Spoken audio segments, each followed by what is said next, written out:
Listen, I don't make the rules. Winter is coming, and whether you own a home or rent an apartment, there are some things that you'll want to do to prepare for the little change of season.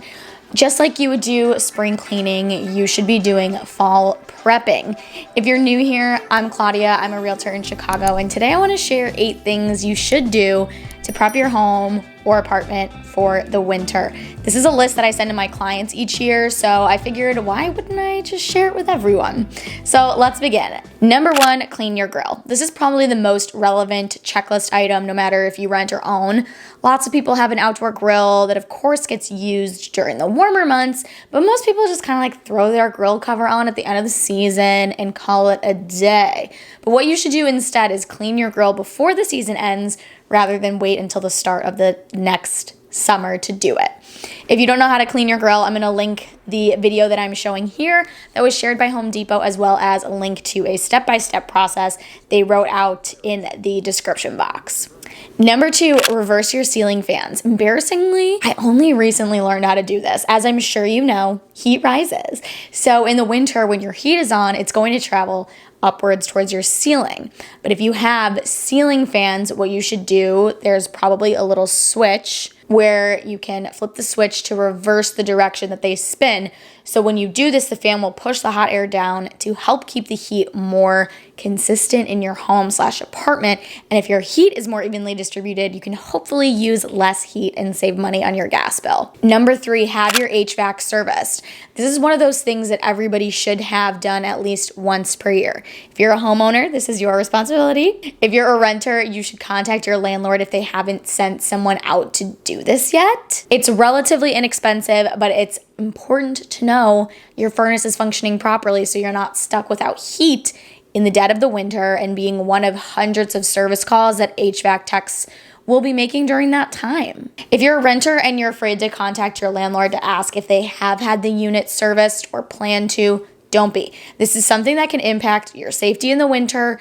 You want to know that you're always going to have heat. And obviously your landlord is required to make sure the building you live in is safe. So don't be shy. Make sure your furnace is working. And change your filters while you're at it. Number 4, clean your gutters. One of the great joys of home ownership is gutter cleaning.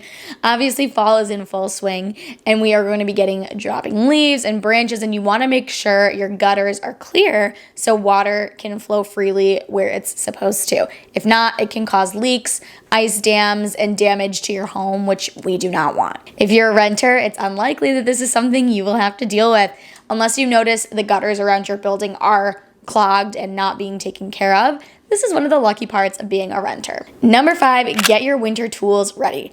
Whether you own your home or rent it, you're likely going to have to do some sort of shoveling at some point throughout the winter season. So make sure you have a shovel, maybe even a snowblower if you live in a really snowy or cold place, salt for your walkways and driveways, make sure it's pet friendly if necessary. And if you live somewhere really cold, it's never a bad idea to have de-icer on hand. I always have a can of this. And I know this is about getting your home ready, but I do have an honorable mention if you have a car. Each winter, I always somehow see someone trying to clean off their car with oven mitts, a broom, or a shovel. Everyone who owns a vehicle needs a snow brush. Okay, you can actually scratch your car if you try to clean it off without the proper tools. So do yourself a favor and get a snow brush this year. If you don't already have one, you just leave it in your car all year round. You never have to buy a new one. Number 6, have your chimney cleaned/inspected. This is another item that should be at the top of your list if you're a homeowner, and at the top of your requests to your landlord if you have a working fireplace in your unit. There is no room for skimping on safety measures in your home. Chimney buildup can obviously cause fires, but it can also cause carbon monoxide hazards as well. There's truly nothing like sitting by the fire in the winter months, but you want to make sure that you and your family are safe while you're doing it. If you do plan to do this, make sure you're hiring someone certified by the Chimney Safety Institute of America. Number 7, test your carbon monoxide and smoke detectors. Even if you don't have a fireplace, most homes will be blasting the heat during the winter.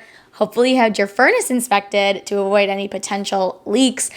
but you want to make sure in the worst case scenario, your carbon monoxide detector is doing its job.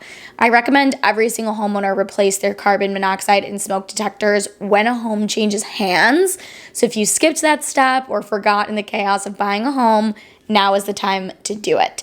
If you do have functioning detectors, make sure they have fresh batteries for the season and make sure they are working. And lastly, number 8, store or protect your outdoor furniture. If you are lucky enough to have outdoor space in your home/apartment, you'll want to make sure your personal items are protected. If you have a grill, you will definitely want to get a cover for it.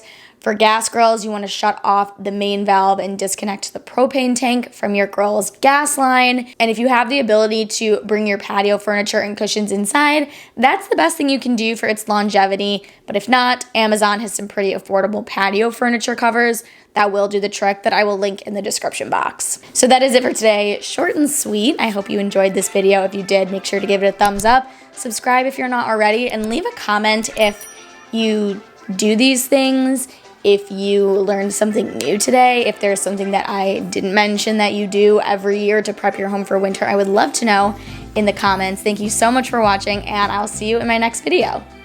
Bye.